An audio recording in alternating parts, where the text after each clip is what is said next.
سڵاوتان لێبێت و ئەم کاتتان باش ڕازەوە ئەمینم لە تەلەڤیزیۆنی سلێمانیەوە لەگەڵتانم بە پێشکەشکردنی ڕێپۆرتاژێکی تایبەت لەسەر ساڵی 2023 ئێمە ئێستا چەند ڕۆژێکمان ماوە لە ساڵی 2023 بەرەو ساڵی 2024 ڕۆین ساڵی 2023 بۆ تۆ ساڵێکی چۆن بوو لەگەڵمان بن.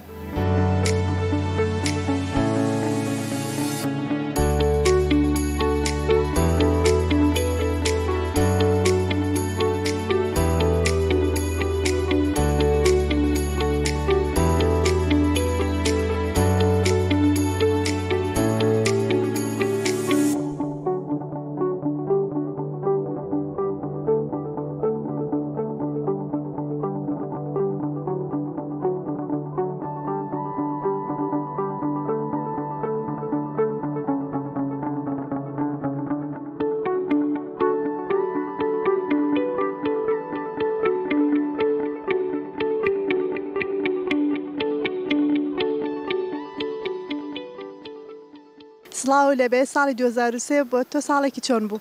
سڵاو لە خۆشێ وەڵا ساڵێکی خراپ نەبوو بە ساڵانی زووتر خۆشتر بوو لە ئێستا.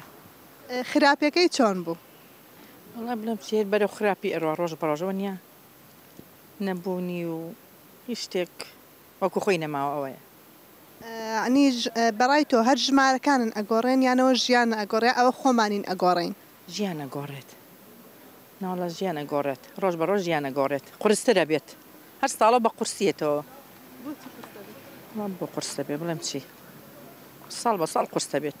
یعنی ئەو نەبێ هیوا بووی لە 2023 هیچ مەجالێکی خۆشیتیان نەبووە؟ یعنی خۆشیەکان زوو ئەڕوا بەرەو ناخۆشی تریژ ئەڕۆین تا بڵێ گرانی ئەبێت زیینیا ناخۆشترە بێت. ئەکری عنی هەموو خۆشیەکان بە گرانی و بە مادە و بەستیتەوانێ؟ ئەی تەبعان ئەرۆڵام ژیان بەوەیە ژیانە بەچیەوەی فەرموو ئێتر ئەروای لێە بەرە ساڵانی زوو باشتر بوو. ئەی هیوا ئاواتە چێ بۆ ساڵی نوێ؟ ئیشەڵڵا ژیانێکی پڕخۆشی بێ و ئەم نەبوونیە تۆزە نەمێنێ خەڵک بێتە خۆشیەوە ئەوەیە ژیانی خەڵک بێتە خۆشی.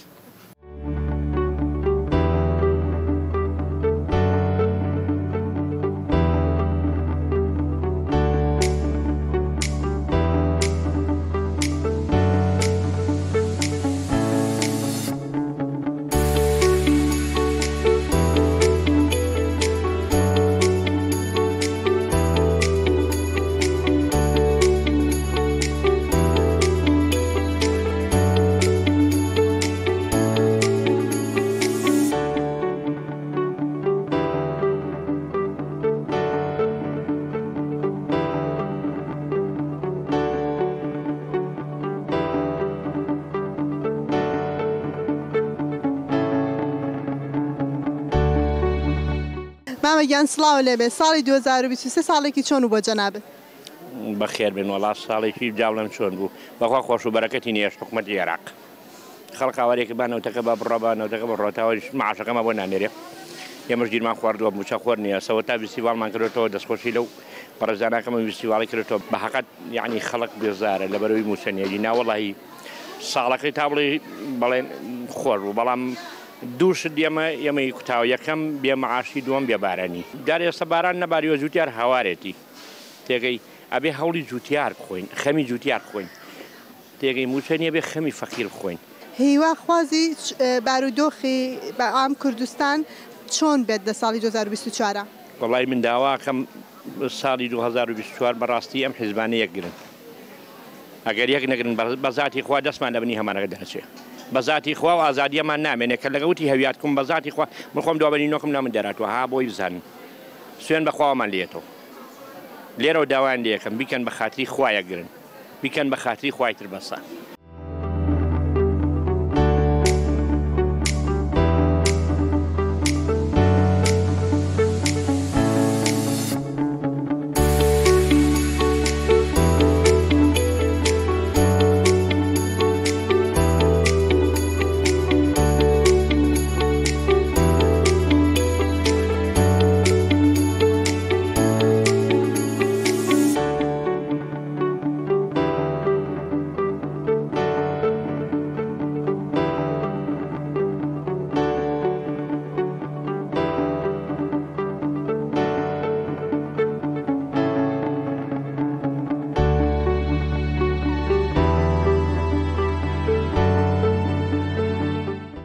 لە تۆش بێگومان لە 2023 خۆشیمان بینیوە ناخۆشیشمان بینیوە بەڵام بەعام من باسیگەین ئەتوانم بڵێم ناخۆشەکانمان زیاتر بووە بە سەر خۆشیەکانمانان لەبەر ئەوەی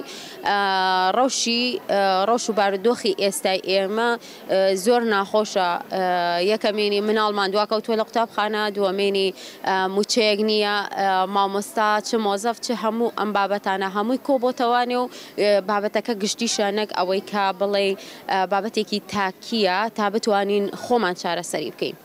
بەڵێ ئەی وەکو شەخص وەکو بە تایبەتی بۆ خۆ ساڵێکی چۆن بوو؟ مام ناوەند بوو ناتوان بڵێم زۆر خۆش بوو ناشتوان بڵێم زۆر ناخۆش بوو چونکە خۆشیم تیابینی و ناخۆشم تیابینیەوە. کە ئەچینە ساڵێکی نوێەوە هەر گۆڕانی ژمارە یان ژیانە ئەگۆڕەیە خۆمانین ئەگۆڕین؟ وڵی ئەوەی کاڕوە تەمەنی خۆمانە ڕاستە ژمارەکە ئەگۆڕێ بەڵام تەمەنی خۆمانە بەرەو سەرەوە ئەڕوات و لەگەڵ ئەوەشە ئیتر هەر ساڵە و بە شێوازێکە ئێمە ناتوانین بڵێن 2024 ساڵێکی ناخۆشە بێت بگرە لەوانەیە پێچوانە بێتەوە زۆر شتەکان ڕەوشەکەی بگۆڕێت و باش ببێ لەبەرەوە من پێم باش نییە بڵێم ساڵێکی باش نابێت ئیشاڵڵا بە ساڵێکی باش دەبێت و ئەبێت چاوەڕێشتی باشتر بکەین نەخراپتر نابێت نەڕەشبین بین. قسەیەک هەیە دایما ئەکرێ لەناو کووردا ئەڵێ ساڵ بە ساڵ خۆزگەم بەپار تا چەندە لەگەڵ ئەو قسەیە؟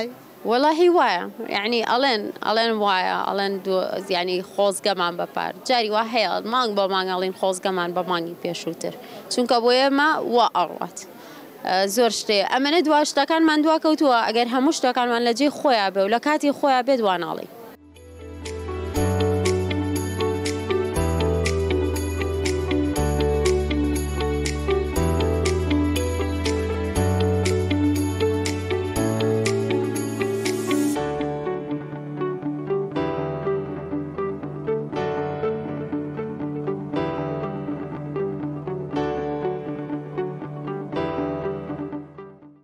کۆمەڵی ئاسەنگی تیا بوو بەگشتی باڵێن بە تایبەتی بۆ من ناتوان بڵێم زۆر خراپ بۆمانە کۆمەڵشت بۆ من باش بووە بەڵام ئەبینین بێموچەیە بۆ فەرمانبەر و مامۆساوەمانە بژێوی خەڵک بە جۆرێکە هیوادارین گۆڕانکاری بەسەرا بێت و ساڵی 2024 ساڵێکی خۆش بێت بۆ هەموو لایەک. باشە گۆڕانی ساڵ بەس گۆڕانی ژمارە یان گۆڕانی یا خۆمان ئەگۆڕین یا ژیانە بەردەوام لە گۆڕانکاریە؟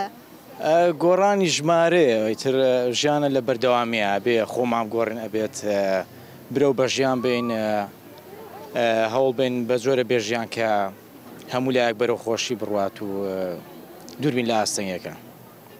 باش قسەیەک هەیە ئەڵێن ساڵ بە ساڵ خۆزگەم بەپار تۆ لەگەڵ ئەو قسەیە؟ ئەم قسەیە کراوە ئیتر دیارە ئەتوانم بڵێم ئەو شتە لە ڕابردووە لەوانەیە ناخۆشی و بێ و کەسە وەکو پەنێ و قسەکات لەوانەیە پێشتر ژیانی خۆش بوو بێت بە جۆرێک بوو بێت ئێستا ژیان قورس بوو بێت بە جۆرێک بێت کە نەتوانین لەگەڵ ڕۆژگارە بەرەو پێش بڕوا هیوادارم وای لێ بێت کە هەموو لایەکمان ژیانمان خۆش بێت و ساتێکی ئارام بەسەر بێت. تۆ حەزەکەی ساڵی 2024 ساڵێکی چۆن بێ بۆ تۆ؟ بۆ خودی خۆم بۆ خۆم وڵایتر بە عامیش ینی حەزەکەی چۆن بێت؟ حەزەکەین 2024 بە عام بە جۆرێک بێ کە خەڵک لە خۆشیە بژی و ئەو کێش و مەشاکیلانێک کە هەی بووە ڕابردوو نەمێنێت و بەرەو خۆشی ڕاوە خۆشم وەکو خودی خۆم ئەو هیوا و ئاواتانێک ئەمە حەزەکەم بەدی بێت و خۆشی بۆ ملایەک.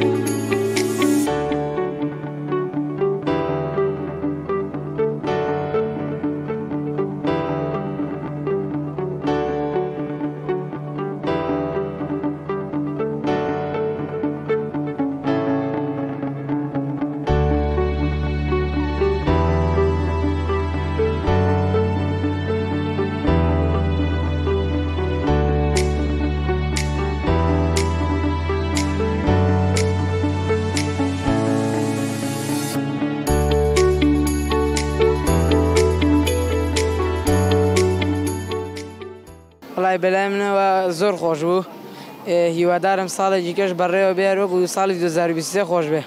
بۆچی خۆش بوو بۆ تۆ؟ وەڵی وەکو ساڵەکانی کە چەنە گۆڕانکاری تیا بوو، یەک لەوانە فیسیڤاڵی زۆرتر بوو، هیوادارم 2024 ژوا بێ. ئەی تۆ قوتابیت؟ بەڵێ. لە پۆلی چەندیت؟ لە پۆلی یەشم. قوتابخانەت هەیە ئێستا؟ ئێستا نییە لەم کاتە لەبەرەوەی مامۆستاکان موچەیان وەرنەگرتووە. ئەی داواکاریت چییە؟ حەزەکەی لە ساڵی نوێ قوتابخانە چۆن بێت؟ وەڵای حەزەکەم لە ساڵی نوێ تر قوتابخانەکان هەمووی لە کاتی خۆیان بکرێتەوە، خۆ پیشاندانی دێنەکەوێ، حکوومەت موشەکان بە جوانی بات و مامۆستایانیش مەکتەب بکەن.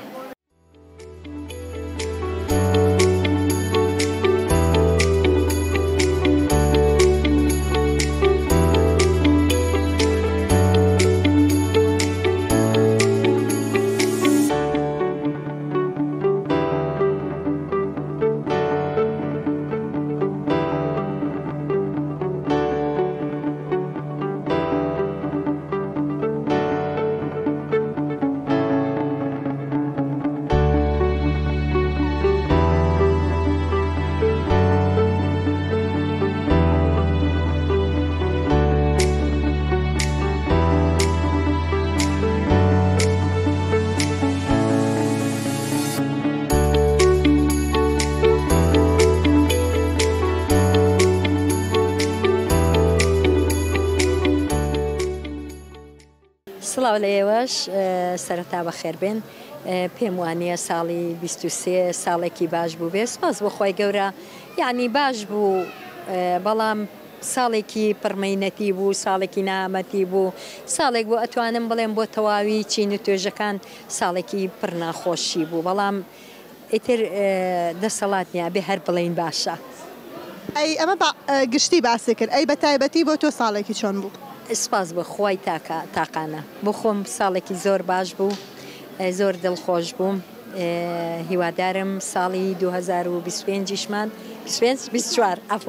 2024 بە هەمان شێوە، بەڵام بۆ عامی خەڵک ناب وەکو چۆن خۆم دڵخۆش بووم تیا ئیشەڵڵا ئومێدەکەم هەمیشە هەموو تاکەکان ئاوها دڵخۆش بن تیا و کەس تووشی هیچ ناخۆشیەک نەبێ و باری اقتصادی خەڵکیش تۆزێ ببوژێتەوە. باشە، بابەتەکە بەستەوە باری ئابوووریەوانێ ئەکرێ هەچی دڵخۆشیەکانە دڵخۆشی ساڵەکەوی بەستینەوە بە مادەوە؟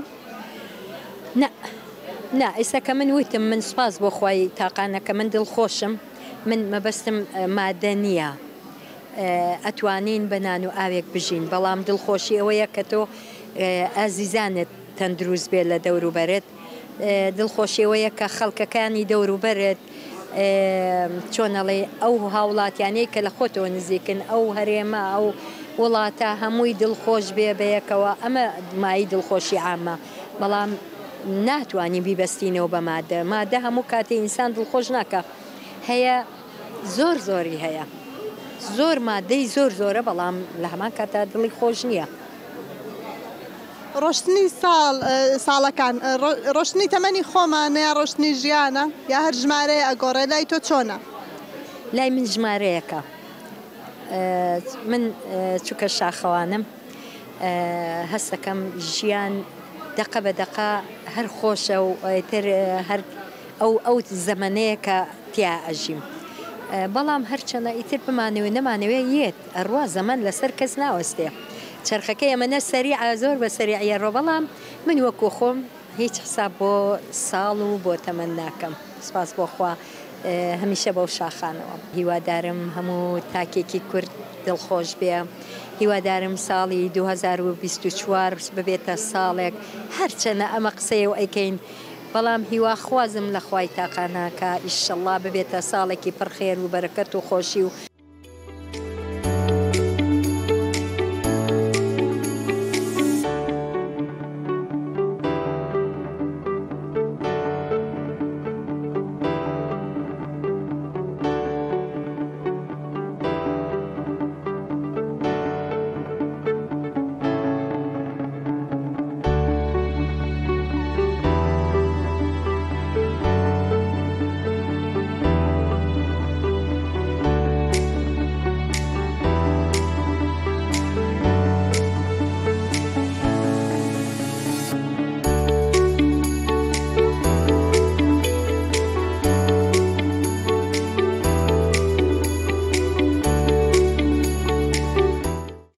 ڕاستی ساڵێکی خۆش بوو هیوادارم هەروەش بێ بۆ ساڵی 2024 جارەوە بێتەوە کە فیستیڤاڵانیشی تیاکرا زیاتر بەڕاستی خۆشتر بوو هیوادارم بۆ ساڵی 2024 هەروەها هەروە بێت.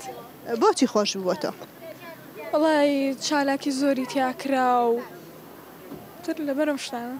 شتێکی تایبەتی خۆت بۆچی خۆش بووە تۆ؟ چی لە ژیانی تۆ ئاگۆڕا لە 2023 لە 2023 فێری زۆر شت زۆر خەڵکی باشم ناسی کەسانێکی ڕاست گۆم ناسی کەسانێکی باشم ناسی خەڵکی ڕاست و خراپم بۆ جیابەوانە و هەروەکو جاران ئەواتم ئەوە ساڵی داهاتووترمان ساڵێکی پڕخێر و خۆشی بێت. ئەی تۆ وا ئەیبینی کە ساڵەکان ئەڕوا لە تەمەنی خۆتە ڕوا یان نەریتر ژمارەیەکە و ئەگۆڕێت؟ وڵای بۆ من هەر ژمارەیەکە و ئەڕوا ئەگۆڕێت و هەموو شتەکان وەکو یەکن و هەر دووبارە بنەوە.